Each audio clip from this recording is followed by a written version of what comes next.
জিনকে আমরা দেখি না, আমাদের সাথে জিনরা আছেন। জিনের মধ্যে ভালো খারাপ আছে, ঠিক যেমন মানুষের মধ্যে ভালো খারাপ আছে। আর প্রত্যেকটা মানুষের সাথে একটা করে শয়তান জিন থাকে, যে মানুষকে খারাপ কাজে প্রলুব্ধ করে, যে নিজে খারাপ কাজ জোর করে করায় না, সে শুধু প্রলুব্ধ করে। সে বলে মাদকের মধ্যে শান্তি, ওয়াসওয়াসা দেয়, কাজটা বাস্তবায়ন করেন আপনি। সে বলে যে এটা তো ছেলে মেয়ের ফ্রেন্ড, বয়ফ্রেন্ড গার্লফ্রেন্ড কালচার, বন্ধুত্ব, এটা এমন কিছু নয়, জেনা করেন আপনি।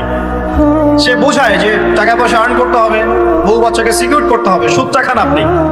সে বোঝায় যে তুই তো একসময় চলে যাবি, সন্তানদের জন্য কি রেখে গেলি, তখন ঘুষটা খান আপনি। সে বোঝায় যে অন্যের সম্পদ যদি আত্মসাৎও করি, শেষ বয়সে কাবা ঘরে গিয়ে হজ করে নেবো, ব্যাস, দ্যাটস অল, আমার পুরো আমল নামা চকচকা হয়ে যাবে। এভাবে শয়তান ওয়াসওয়াসা দেয়, কিন্তু কাজটা করি আমরা। কোনো সময় আল্লাহ বা কোনো সময় শয়তান দাড়ি টুপি পাগড়ি জুব্বাওয়ালা মানুষকেও নেক্সট স্রোতে ধোকা দেয়। কোন স্রোতে? এদেরকে বদ স্রোতে ধোকা দেয় না, নেক্সট স্রোতে ধোকা দেয়। সে একটা কাজকে কল্যাণ খায়ের মনে করেই এমন কিছু করে যেটা শয়তান তার সামনে ফুটিয়ে তোলে নেক হিসেবে, কিন্তু আসলে পিছনে একটা খারাপ উদ্দেশ্য ছিল। দাড়ি টুপিওয়ালা মানুষকে নেক্সট স্রোতে শয়তান ধোকা দিয়ে ফেলে। কোনো সময় ভিতরে অহংকার জন্ম দিয়ে দেয়, কোনো সময় ডিগ্রি সার্টিফিকেটের দামান্ড নিয়ে আসে, কোনো সময় নারী দিয়ে পথভ্রষ্ট করে ফেলে, আর কোনো সময় অর্থের প্রলোভন দিয়ে পথভ্রষ্ট করে। তো শয়তান কিন্তু কাউকে ছাড়ে না। আমি মূল জায়গায় আসি। প্রথম যে জিনিসটা এই বিশ্বটাকে ধ্বংস করছে, এটা হলো বস্তুবাদিতা, যেটা আমাদের এই সমাজের মধ্যে এখন রন্ধ্রে রন্ধ্রে ঢুকে গেছে। আমি বলছি বারবার, স্ট্যাটাস অর্জন করতে কোনো সমস্যা নেই, কিন্তু যদি এই স্ট্যাটাস আমাকে আমার পরকালীন গোল থেকে সরিয়ে দেয়, তখনই সমস্যা।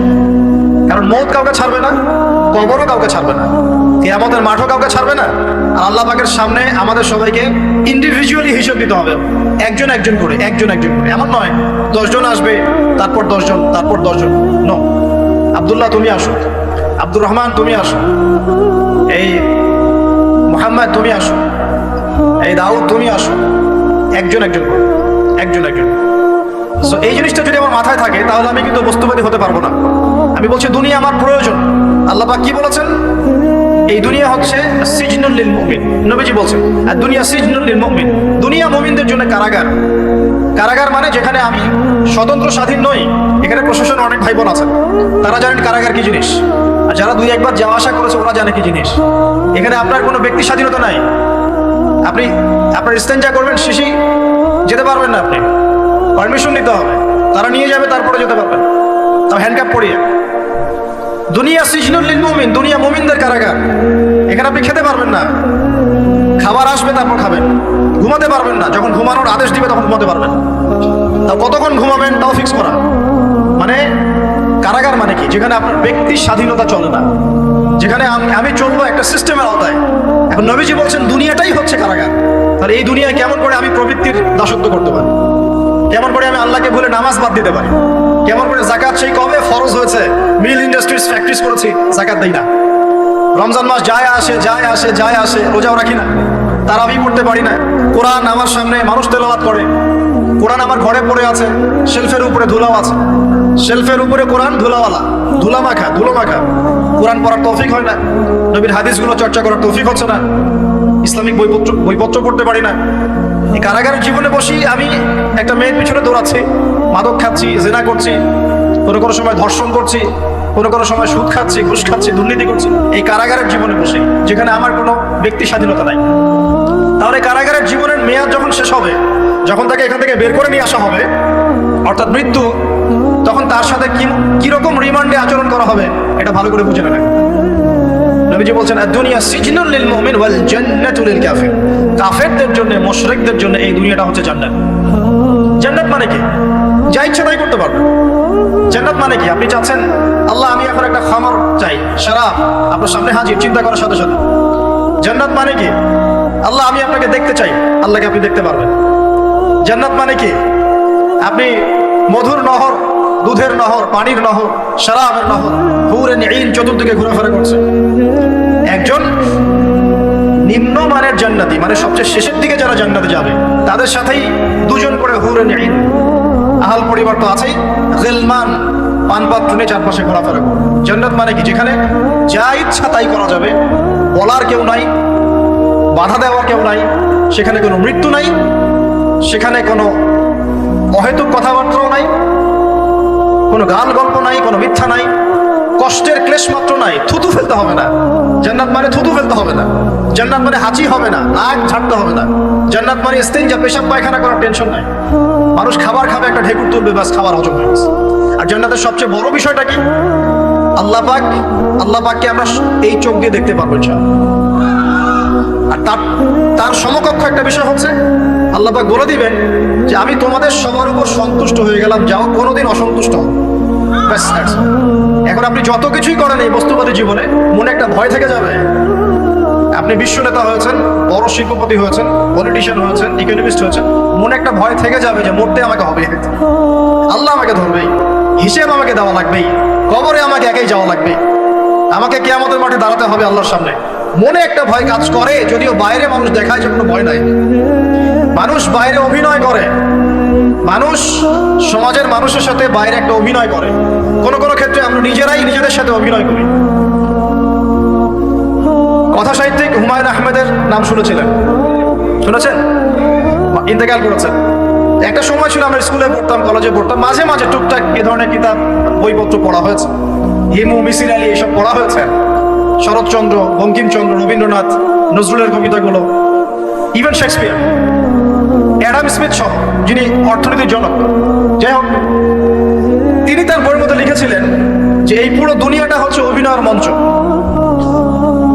কথা সাহিত্যিক, তিনি বলছেন তার মতো করে এই পুরো দুনিয়াটাই অভিনয়ের মঞ্চ, আর আমরা সবাই নিজ নিজ জায়গায় অন্যের সাথে অভিনয় করছি। কোনো কোনো ক্ষেত্রে আমরা নিজেরা নিজেদের সাথে অভিনয় করছি। তিনি বলছিলেন আমরা সবাই অভিনেতা, আর সবচেয়ে বড় অভিনেতা হচ্ছে পলিটিশিয়ান, কারণ তাদেরকে অনেক বড় মঞ্চে অভিনয় করতে হয়। এটা আমার কথা না, হুমায়ুন আহমেদের কথা, পড়ে দেখেন। তো আল্লাহ পাক পাঠিয়েছেন তার ইবাদত করতে, আর এই বস্তুবাদী জগৎ আমাদেরকে ভুলিয়ে দিল কিভাবে?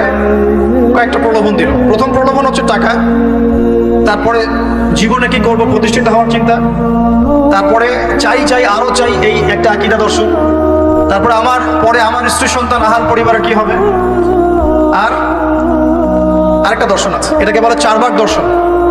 এবং দুঃখের সাথে বলতে হয় আমাদের রবীন্দ্রনাথ ঠাকুর কিন্তু এই দর্শনের মানুষ ছিলেন। চারবাক কিরকম? তার কবিতা পড়লে দেখবেন লেখা আছে, দুহাতে যা পাও হাত পেতে নাও, দুহাতে যা পাও হাত পেতে নাও, বাকির খাতা শূন্য থাক, বাকির খাতা শূন্য থাক। ঠিক চারবাক দর্শন। এটা ফিলোসফি পড়েছেন, এখানে অনেক টিচারও আছেন আমি জানি, তারা এই কথাগুলো বুঝবেন। চারবাক দর্শন কেমন? ঋণ করে ঘি খাও, ঋণ করে ঘি খাও, যতদিন বাঁচবে সুখে বাঁচবে, এটা হলো চারবাক দর্শন। তো দুহাতে যা পাও হাত পেতে নাও, বাকির খাতা শূন্য থাক, মিল আছে না? ঋণ করে হলো ঘি খান, যেভাবে হোক ঘি খান আপনি, মানে ঋণ করে হলো ঘি খান, যতদিন বাঁচবেন সুখে বাঁচবেন। তাহলে এই দর্শনগুলো বস্তুবাদী না? বুঝতে পারছেন কিনা? মেটেরিয়ালিজম, বস্তুবাদিতা, মানে আপনি চোখের সামনে যা দেখছেন এই দুনিয়া, যেভাবে হোক অর্জন করে নেন, বাকির খাতা শূন্য থাক। ইসলামিক কনসেপ্ট এর টোটাল ডিফারেন্ট কনসেপ্ট। ইসলামের ঈমান, আকীদা, ইসলাম, পরকাল, মুহাম্মদ সাল্লাল্লাহু আলাইহি ওয়াসাল্লামের আদর্শ সম্পূর্ণ ডিফারেন্ট। আমরা বলি কি, এই দুনিয়াতে আমরা মুসাফির, দুনিয়াতে আমরা কি মুসাফির, কে কতদিন থাকবো কোনো ঠিক নাই। নবীজি বলছেন, হে আব্দুল্লাহ বিন ওমর, তুমি দুনিয়াতে মুসাফিরের মতো থাকো, সকালবেলা উঠলে সন্ধ্যার অপেক্ষা করো না, সন্ধ্যাবেলা হলো সকালের অপেক্ষা। দর্শনের মধ্যে কত পার্থক্য না, আকাশ পাতাল পার্থক্য না? এখন যদি এই বস্তুবাদী দর্শন দিয়ে আপনি চলাফেরা করেন, তাহলে তো আপনার লাইফের অ্যাম্বিশন হবে একটা ফ্ল্যাট, আর ওটা এনি হাও আপনাকে অ্যাচিভ করতে হবে, legal way or illegal way, আপনাকে অ্যাচিভ করতেই হবে, অ্যাচিভ করতেই হবে, যেহেতু আপনার মোটিভটা হচ্ছে মেটেরিয়ালিজম, বস্তুবাদিতা।